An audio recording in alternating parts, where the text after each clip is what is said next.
All right, so we have the technology working this time. So this is a talk on ocean surface turbulent fluxes. There were some requests from multiple students to talk a little bit about radiative fluxes. A couple speakers today have covered some of that, so I'll do a short part of that because time is a little, we're running a little late. There's a lot of work from other people in here. Some is from Chi-Shi, who is a graduate student who's just turned in her dissertation and will graduate soon. That's the stuff at the end. Two other people who checked to see whether something I was saying was really important and proved it was, which is nice. Steve and Dimitri, who've worked with Chi-Shi, and Darren, who's provided me with a lot of the information on the remote sensing side of this for humidity and temperature. So there are a lot of things that go on with air-sea interaction. We have a lot of this that Baylor has talked about already today. We have biology being involved. Surfactants are very important. I'm not going to talk about any of that. It's important, but I'm not going to do it. And then there's other things that people haven't talked about much, and we'll see whether they're important. At high wind speeds, some of the wave breaking is important. I'll talk briefly about that and show you some of the latest results from there. But we'll go on and look at it. So this is the type of picture that was shown earlier about the global energy budget. And at the top of the atmosphere, everything has to be about balanced when you average over enough time in the atmosphere and on the surface. Right now, over the oceans, we see a net imbalance of about half a watt per meter squared. Not very much, so it makes it very challenging to identify it from flux observations. People look at the energy in the ocean and see how that's changing to get that estimate. Turbulent fluxes, which I'll explain later because the turbulent in people's brains shut down. It means something weird. I'll try to explain it in a way that makes sense. Are sensible and latent heat fluxes. And you see in this picture that it might make up 30 points out of 100 on this bottom part. Now this slide, which is what you see almost all the time in some form or another, is a global average of very nonlinear processes. So it actually applies nowhere on the surface of the planet. Yeah, nowhere. And these fluxes are very different over the ocean. They're much larger than you see in this average picture. So they'd be much more important than it looks. Now the turbulent fluxes again.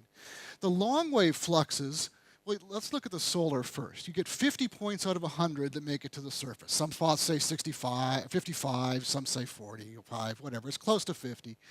And we see 105 units of energy emitted from the surface. That's way bigger than what's coming in from the sun. But we get very large amounts also coming down. And the net long wave tends to be fairly small. So over the ocean, the latent heat flux and the solar incoming tend to be the two big players. We'll talk a little bit about how to go from, well, I won't talk about it much because actually Pierre Yves covered a lot of it, going through the atmosphere. Now, the nice thing about calculating these fluxes is that it's actually way easier than remote sensing, because we're only interested in what reaches the surface. So if we know what gets to the top of the atmosphere, and we know in the case of, depending on how it's lost, if it's absorbed, just the mass of the absorbance in the way, I don't need to care where they are, we'll know what gets down here. And that's much easier to get from remote sensing. For scattering, if we know the number of particles of each size in the scatterers, it's very easy to calculate that impact. The only hard part is if things get scattered and then come back down. That's much more complicated. I will not talk about that. So I like to give an example of how to test whether the products you're using are easy to work, are good to work with. It's nice to be able to test them in simple ways, because everybody who puts out a flux product is going to tell you that it's a great match to the observations. What they don't tell you is there may be 10 observations scattered around the globe that they're calibrating to, and what you want to know is how they work somewhere over the ocean. And guess what? All those calibration points for solar radiation are on land almost. Now we have some on the Tau buoys and a few other places. So that's changed recently. None of them are at high latitudes. Well, actually, we recently got one at high latitudes. So for oceanography, you should be much more skeptical about these claims. So how do we test for that? There are a couple really easy ways. You can take a map and you can calculate just the standard deviation of the data and plot it. Or you could do gradients and plot it, Laplacians. And this is a standard deviation of the latent heat flux. I don't care about that physically, but I'm using it to look at a problem. Why do I have all these bumps in this product? Any guesses? Moorings. Yes, this is where all the Tau buoys are. And this is a Tau buoy line, and this is a Tau buoy line. Yeah, so what does that tell us? The data assimilation guys, hey, we're talking about that here at GoDay Meetings, right, have done a great job in assimilating the buoy data, but the data points next to it don't look like the buoy data, or they do look like the buoy data, but the model doesn't show them like the buoy data. Real observations are different. And you see the same in the atmosphere before satellite data was well observed in profiles, where all the radiosondes, the balloons, were absorbed in the same way. All the NWP products match there, and they didn't match in neighboring cells. This is not a unique problem to the ocean. So it's nice to check to see whether this has happened. Now, people are getting much smarter. They do more EOF type approaches like we saw in the last talk, and it hides a lot of these problems. It makes the products better. So this is an old issue. This is from Smith et al.'s J-Climb paper. If you want to look at the difference in the products there, it's kind of scary. So what we're going to talk about today is turbulent fluxes and the role they play in some of this coupling. So first I'll go over how to do a turbulent flux, but then we'll look to see whether they're important. And the things we'll look at is surface currents, warming, winds, and fluxes, and see how they all come together. This is, by the way, a preliminary plot. I would not do it this way now. It's ever evolving as we try to make it better. So first, radiation. For the solar flux, the part at the top of the atmosphere really just depends on the slope of the surface relative to the incoming light. And you have the same amount of energy coming in at this angle in terms of a flux, an amount of energy per area. And over here, it gets spread out over more area. So if you're up here in Lithuania, or wherever that is, it looks very different or less bright than it might if you're in Florida. And you can get maps of this and add a diurnal cycle to it. This is the daily averaged amount. What's neat about this that most people don't realize, especially my students that all come from a subtropical climate, they think that it's just cold at high latitudes. In the summer, at high latitudes, you actually get more energy integrated over the day than you get at some of the other latitudes. And that's because at 55 degrees north, you have 16 hours of sunlight during the summer. And at 67, you can get up to 24 hours of daylight, or sorry, 67. So you see the Arctic Circle on there where you get continual day or continual night. So these things are actually fairly well done. They're not a big problem in products to use. The long wave is trickier. There's the math. I'm going to skip that, but that's in the paper. So the terrestrial radiation is more of a problem. You have to know where things emit in the atmosphere. So you have to know where the clouds are, the water vapor, the primary emitters. And you have to know how much of it is in a certain layer, what its temperature is. And then you could calculate the fluxes. So you could use a product, and depending on your computer power, you might take the series product. That's one of the newer, better ones. And it's good. Well, it's as good as you're going to get. But if you're running a model and the model physics isn't quite complete or is wrong or biased in some way, it's not going to be compatible with those input fluxes. And it's nice to have an atmospheric model that actually computes those. And you get about a 5-10 watt per meter square change from some of that, depending on what you're playing with. I'll show you how to do some tricky stuff to make it work better for the turbulent fluxes as well. So when we think about energy transport, we don't usually think about turbulence. This is your foot, and this is a hot, sandy beach where you'd like to be today, the process that's transferring that energy is non-turbulent, is conductive. And most people think of this as the main process for transferring energy. In the ocean, it does more, but not so much in the air. In fact, you get a very big change in temperature. Air is a terrible conductor. In fact, when you take a cooler, styrofoam cooler, it works because the styrofoam is trapping air bubbles, and air is a bad conductor. So turbulence is really the way things are transferred. So how does turbulence work? This is part of how it works. You get a heat gradient, you start to get convection, you get mixing, you get eddies. Eddies form eddy motion, and the eddies transport the energy. Now, this is one way of generating turbulence. It's actually not the most common way. If you have any rough surface and you get shear, and again, remember, shear is when you have wind and some friction below. It's both horizontal, it's not a pressure. That also generates a lot of turbulence. So you get turbulence generated by buoyancy and convection, and you get it generated by mechanical shear. So here is a picture of a wind profile that you would get, and if a particle, in this case, or a parcel of air, is displaced downward, it tends to be moving faster than the air around it. So I'm going to lead to momentum transfer, because if I multiply this by air density, I'm going to get momentum. If it moves upward, it tends to move slower. So you see that there's a negative correlation between those two terms.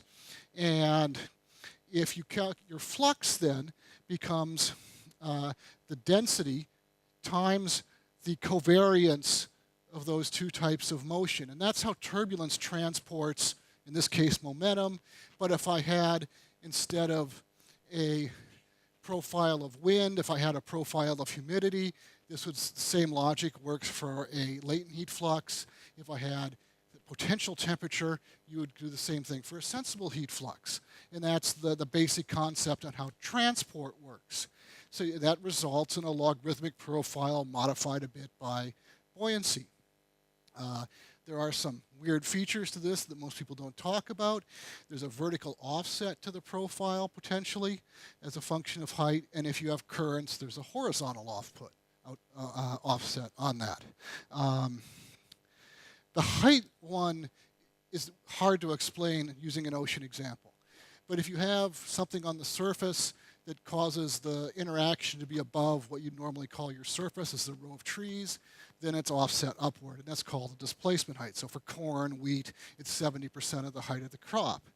Now, what we've done to test this over the water is to run a wave tank experiment, where we can replicate the winds ad nauseum in the wave tank, same waves, same winds, and you can calculate what the winds are, or measure what the winds are at different heights, and you can actually calculate what that displacement height is. And if you use it, you get a much better fit to the observed fluxes that are measured through an eddy covariance measurement, where you just measure the perturbations in the winds. So we typically assume this is 0 over the ocean because we don't know what it is. But in practice, for wind waves, it's actually about 80% of the height of the wind waves. So depending on how much physics you want to get into, that can be really important.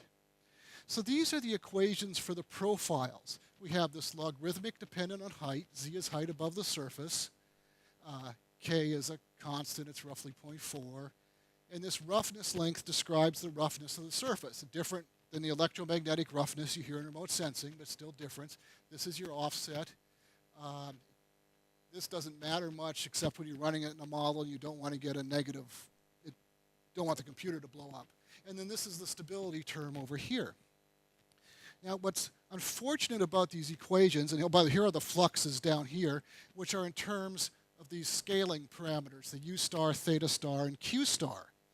So your stress is a product of two U stars, and we've just taken the absolute value of one. This is the horizontal wind here. And for your latent heat flux, or sensible heat flux, it's a product of your theta star and U star, or the absolute value of your U star. So you get these wind profiles, these merge then with your atmosphere. The trick with all this is that these are nonlinear processes. This term is nonlinearly dependent on friction velocity, the u star. This term, this term, this term, and this term, this term, and this term are all nonlinearly dependent on u star. So it's a very complicated system that you can't predict as easily as you'd like, but just intuitively. So we'll show some sensitivity to that later, but first some examples. This is the latent heat flux. We see Antarctica and the Southern Ocean, and if you watch these move around, oops, that was actually the sensible heat flux, so latent heat flux here. Okay, sensible. You can see weather systems moving around. So these change a lot with the synoptic scale weather. And wait, they're nonlinear. So in the old days, people would take monthly averaged 10-meter wind, monthly average humidity, and try to calculate what these fluxes were. And some people would say that was a very good match to observations, and other people would say, observed fluxes, and other people would say it wasn't. I think Tony actually published one of those papers. And they'd have different answers. Well, it turns out in different places, it's a better assumption than others. So again, here are the heat fluxes, and these are I'll show you how important that assumption is on the next slide. But these are the heat fluxes as people normally use them, where they've put in these transfer coefficients, and these are nice because they're approximately constant, and it's way easier to do, and computationally, your code runs fast. If you run with the nonlinear equations, it's painfully slow. You don't want to do that for fluxes. So you have to pack all the physics that was in those terms into these transfer coefficients. And it turns out that you can write these transfer coefficients in terms of how you parameterize your surface roughness. So modeling your surface roughness is the same as modeling your transfer coefficient. It's just easier to put in physics in the surface roughness. So then you can do that and figure out what your coefficient has to be later. So that's how we get the transfer coefficients. Or you measure them and just average them. That's what's done in the core algorithm, which is the most popular flux algorithm. So they do very good with average conditions. They don't necessarily catch the variability. So if you assume that these terms are constant over a month, and you have different months shown here, we're just looking at the difference between doing it right and assuming the monthly average. And the color bar is down here, where some of you can't see it in the back. The darker blues are 20, 30 watts per meter squared. Greens are 50 to 70 watts per meter squared. Orange and red is 80 to 100 watts per meter squared. What's a watt per meter squared? Energy per unit area, or rate of energy transfer per unit area. So is that big? Is 60 watts big? Is that a big number for a flux? Yes, it is. So if you think about those old-fashioned light bulbs, which are like the ones, these light bulbs up here, which make us sweat as we give the talk, they're probably putting out about 120, 150 watts per watts. So imagine having one of those every 2 square meters. That's an enormous amount of energy. Don't monthly average. Don't weekly average. Do it on a shorter time scale, or you're going to get really weird answers in some places. In some parts of the globe, this works fine because the conditions are boring, and the monthly average is a good approximation of every day. But in the other parts of the globe, that's not good. All right, so how do we do this from satellite? This is a picture of ICOAD's humidity on the bottom axis, and then satellite humidity here. So actually, that's really good. There are 2 different products here. So these ones are Darren Jackson and Gary Wicks from NOAA in red, and Brent Roberts' CFlux project, which is served out of Woods Hole. And these are both publicly available as far as I know. I thought this one's hard to get, so we may actually start serving it ourselves. So they're available. There's another group at NOAA that makes these products, and they largely run with that method. And there's the Naval Research Lab and Greg's group that does a lot. And those are the 4 that I know about that are doing it with these modern techniques and accuracy.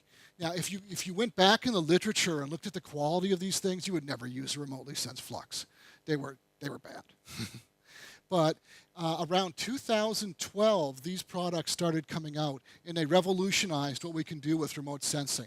And what they did is just they used a lot more wavelengths and a more clever analysis technique. One guy, Brent, fit this with he used a neural net. He didn't have to understand anything. He just did it. And they used a multiple linear regression. What they did that was different from what other people did is they made sure they had the same amount of data for each of these ranges of conditions. Typically, almost all the data sets, and by the way, we give them the data they're fitting to, so I know what they're fitting to. We have the Research Center archives, and we work with the ICOADS, which is the in situ data from VOS observations and others. You typically get a lot of data from this range in here. And if you only fit to that, your fits out here and out here are terrible. Or if 90% of your data comes from one area, you're going to do very well in that area, but not very well in the others. So they used a uniform distribution of data, and they did that for stability issues as well. And that's what improved these fits. That was the big change. So there's the trick if you want to go on and do some of your own calibration. Same amount of data for each different set of conditions. So let me go back one more. So these are good, but the bias between these two, which is not that big, is enough, though, to cause a pretty substantial bias in the fluxes.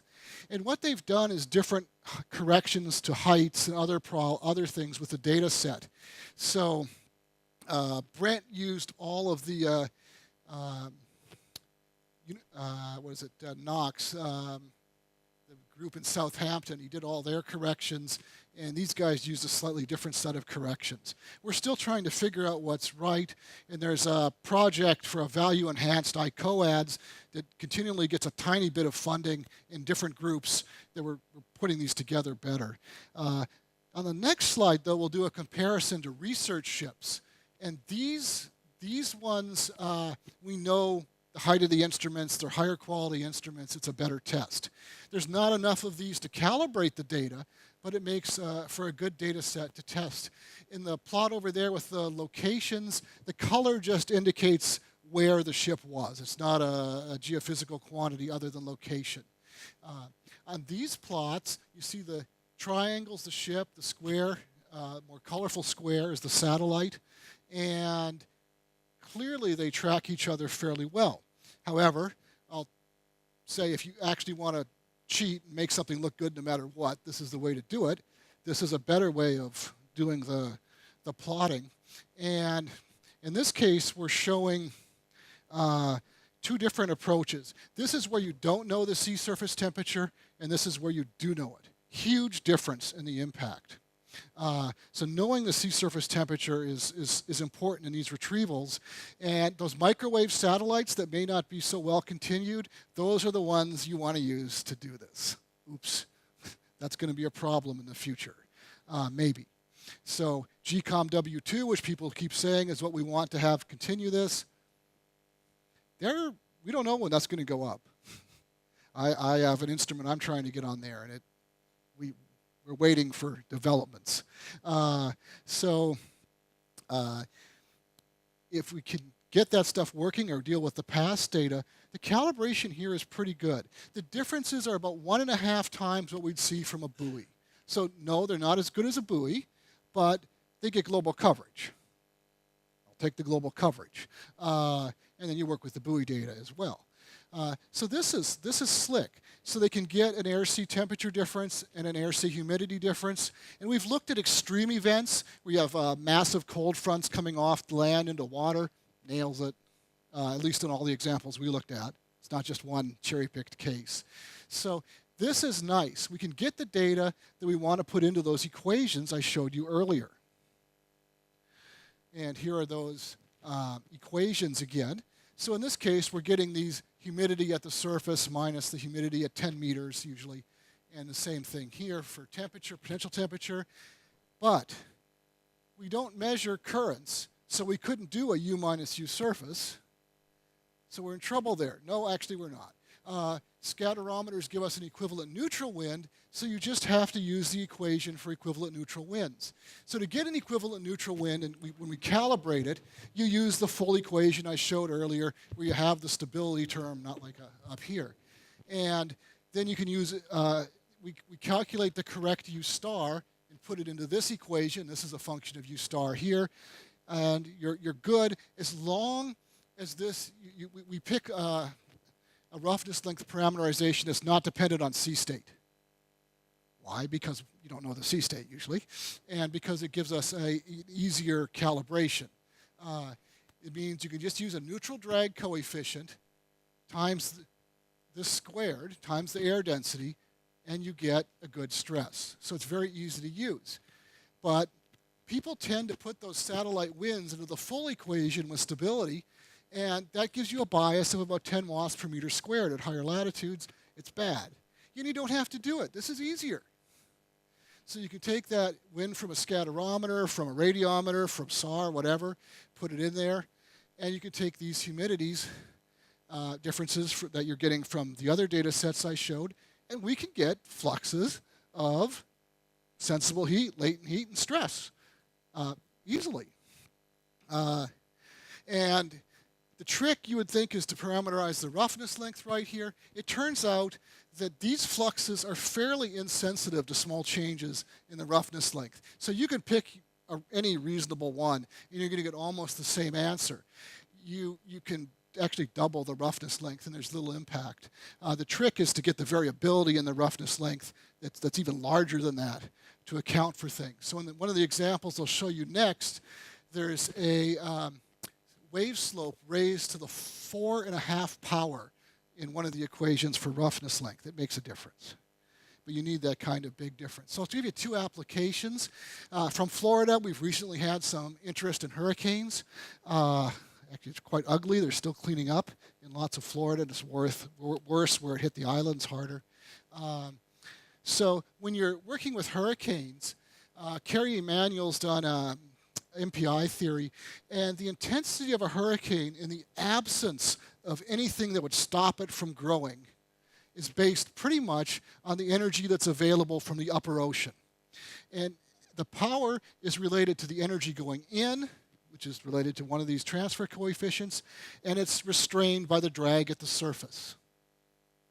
That's real simple. And you'd say, how could that possibly work? Hurricanes are much more complicated. But in these idealized conditions where there's no wind shear and you're not getting dry air being sucked in, which matches Hurricane Irma and the other one, Maria, very, very well. This actually does a great job in getting the intensity right. Now, what's disturbing is we have no idea what physics are important here. You can claim anything you want, and Mark Donnellan, for example, has made a very good model based on waves. It all makes sense, but we have no idea if it captures the right physics. And until recently, we didn't even know what was generating the right physics. So we've done some work in trying to better understand what leads into these. And this is work by Yulia, I can't pronounce it right, Tretska, who's in her group. And this is 10,000 frames per second from a wave tank. Yeah, 10,000, that's cool. And they're able to then see how the spray is being generated. And you'll see in here this big bag formed. And those bags form and explode. And that's what the major generation of spray was. That wasn't in any of our earlier models. So there's been this new work that lets us understand the physics that's coming into play, model it for a wave tank. We're not sure at all that'll work in the real ocean, but it just needs to be retuned probably. At least the physics will probably still work. And we're in the process of doing that now. So that's one of the things. We also, in 2010 to 12, surveyed the community and tried to find what accuracy they needed for fluxes. So we have that iconic, it's a Stommel plot is what it's called, but it's what everybody calls it the Dudley-Chelton plot because he made it more famous, has time on one axis and spatial scale on the other axis. So it's time length of the processes. And we asked the community what they needed for accuracy. And they all came back with the numbers from Togakor, so for the tropical Pacific. We said, we're doing Arctic in this example. What makes you think that the accuracy requirements for the Arctic are the same as for Togakor? And they said, well, we just gave you those because those are the only ones we knew. So we asked them to think about it and actually give us their accuracy requirements. This is published in BAMS now. You see it follows that same arc across the plot like Dudley's does, and we focused on processes. We didn't focus on applications. And because we focused on processes, people could come up with the numbers. ESA ran a meeting after we published this where they asked it for applications. They didn't get any numbers. Applications doesn't work. But if you do it by processes, and these are just estimates, and what you can see is at these low scales for NWP, where we're more interested in for some of the exciting ocean forcing, they were willing to tolerate uncertainties that were absolutely astronomical. But fine. And then for the longer term things like climate change, you had to be accurate to something there's no way we can achieve right now, or anywhere close to it. But these are dominated by random errors down here, which isn't bad. These are by biases up here. So it gives you a feel looking at these then how accurate you have to have both your bias and your random errors. I'm not going to go into how to do that, but it gives us targets, and you can see whether we're meeting them or not. Because a lot of these you're averaging over so much space and time up here. Random errors just all get averaged out. So it's only the biases. And down here, the biases are much smaller than the random errors, so you don't worry about the biases as much. So we did some process studies to try to figure out which things are important. And again, I don't have to go into as much of this. This is the COAST modeling system by Warner, which includes the ROMS model, which you've heard a lot about, the WRF atmosphere, which you won't hear much about, and SWAN waves, which I would have rather not used, but they're great for coastal work, which I wasn't doing coastal. What we did, though, because we could, is change the physics in the model and how it's coupled. We included surface current in several places because the fluxes here aren't calculated in a way that has currents in them. And we also made the fluxes in the atmosphere the same as the fluxes in the ocean. That is not a default option. Yeah. So people operationally want to do what gives you a good result, right? Usually. And they would often take a flux model that didn't make any sense because it gave them better what they wanted, which is great for what they want. But it's not good if you want to test the physics. So depending on your goals, you want to play with these options in the model. So we play them. Again, this is Chi Shi and the two people, Steve and Dimitri, who helped on that project.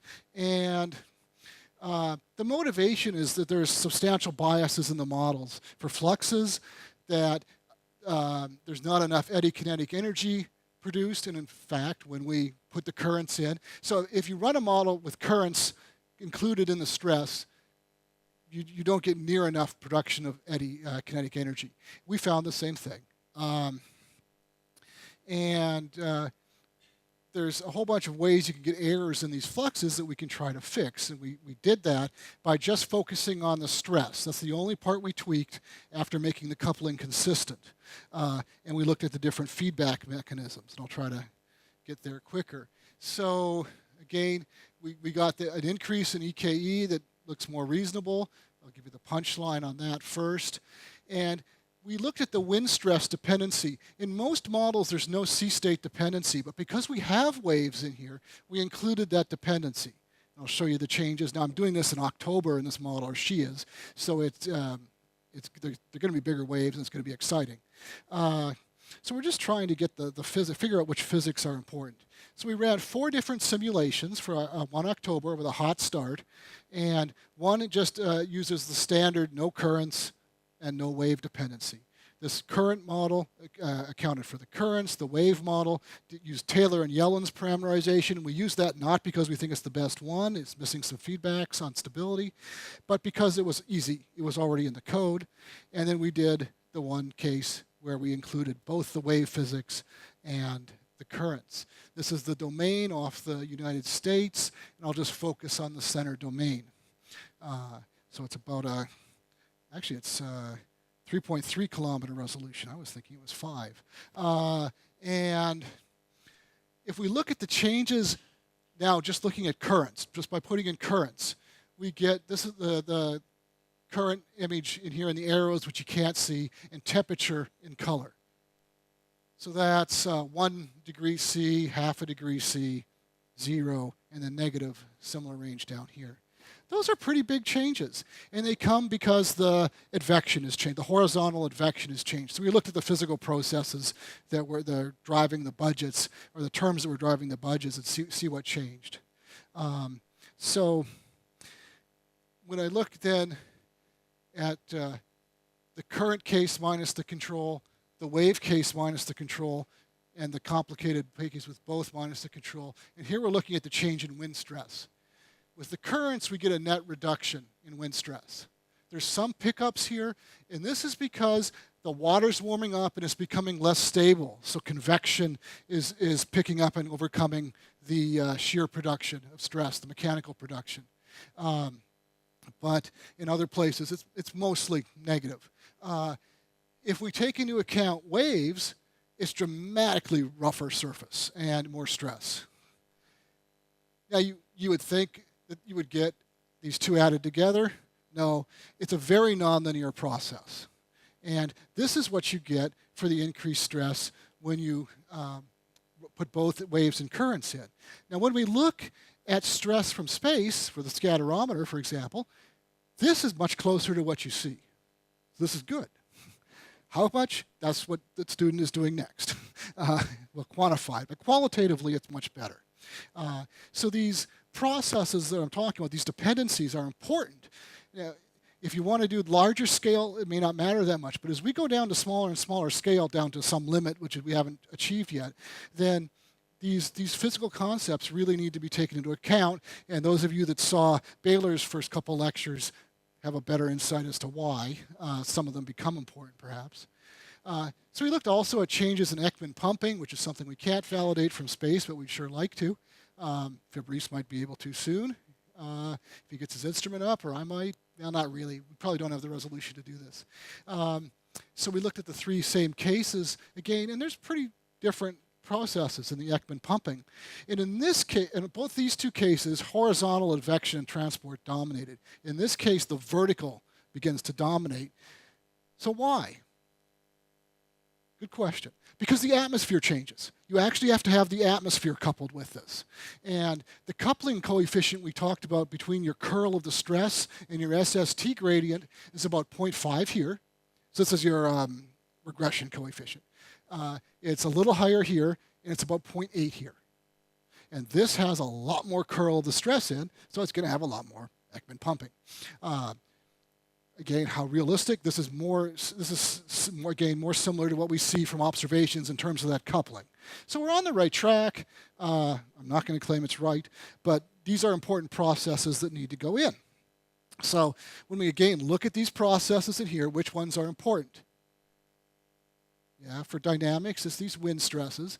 If you're going to run the model long enough, you need to get the thermodynamics right, so those become important. Well, that's quite a few things. Okay. We can do that. It's models, right? You can do anything. So if we look in more detail at which one of these interactions are important, then the red circled ones are the ones that are dominating this. Now, it's not to say these other ones don't do anything. The long wave response is actually quite tiny in comparison to the latent heat flux, so I didn't include the long wave part of it. But what we get is changes in the temperature gradient, and the waves cause changes in the surface shear and the wind, and they combine in strange ways. And the wave and current coupling is actually very critical as well, because that causes the waves to be much steeper, sharper, and rougher than we get under other conditions. So that was something we weren't planning on looking at, but it ended up being a big part of it. We get the changes in the shear, and that changes in the convection. It allows more, like Tony was saying, more stuff to be mixed down. I'm not saying that's the dominant process. Like, I'm not trying to claim that one process over another is more important. And we couldn't assess, and I thought I had those things on here. We couldn't yet assess this air gradient effect, which would change the winds as well. That's something we can do with the data set, but it'll be challenging.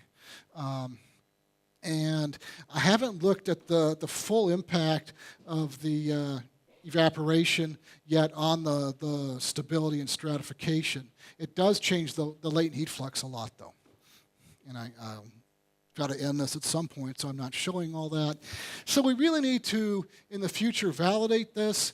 We're going to try to get satellites up that can do it. You heard enough about that.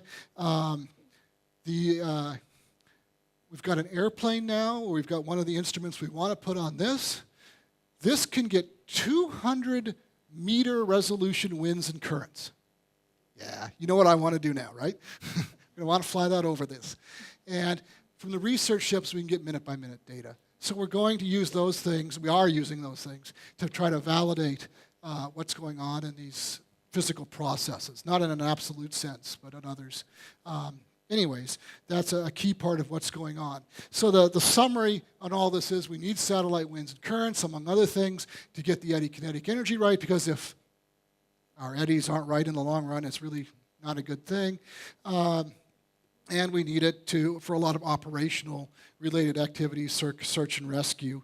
I could go on with oil spills and the like. But we really want to do this to understand the physics. That's my motivation. But pick your motivation that works for you. Thank you very much.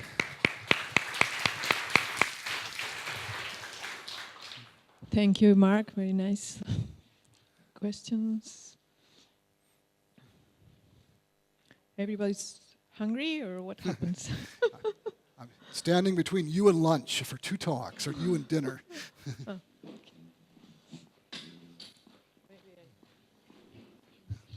Hi, Mark. Very interesting. I was thinking about,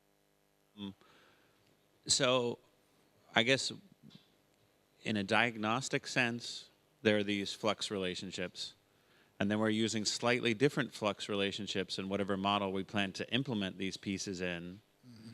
And then those relationships are probably sensitive to resolution for all the reasons you've described. Mm-hmm.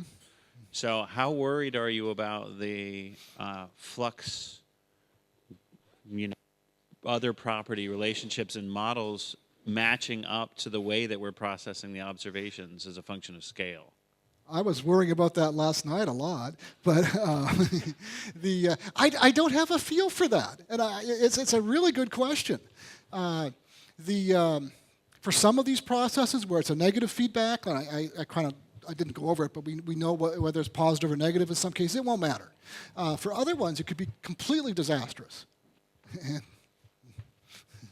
But it's a great question. And for example, the Taylor and Yellen one we used, it doesn't have the feedback from stability that restrains a lot of the other models. It doesn't have a roughness link that's dependent on friction velocity, which is hugely stabilizing. So that's going to cause some of these results. And that's really what was worrying me last night. Okay. Thank you for your presentation. I'm really interested by the latent heat flux. And I have a poster on latent heat flux representing latent heat flux for different products in the Southern Ocean. If you are interested, you can have a look. So I would like to know if it's possible to calculate latent heat flux using satellite without doing, if it's possible to measure latent heat flux without doing calculations. And you say that it's really difficult to measure the current. So how do you do? Right. So in all these, the modeling, the current becomes an important part. But for some of the remote sensing, we measure for a scatterometer, it's a wind sort of wind relative to the current. And that's what we need in the flux models. We don't really need the current, we need the shear, the difference between the winds aloft and the current. And that's what all the wind sensors respond to. So if we actually use them correctly, instead of using them like a wind, we're great. And that problem gets solved. The bigger issue for the current is making sure that our eddies are in the right place when we're doing the modeling. Because if they're in the wrong place, this is going to go very badly, very fast. Did I answer your question? Thank you. Any other comment, question? No? Okay, so we close the session and we reconvene at 5 p.m.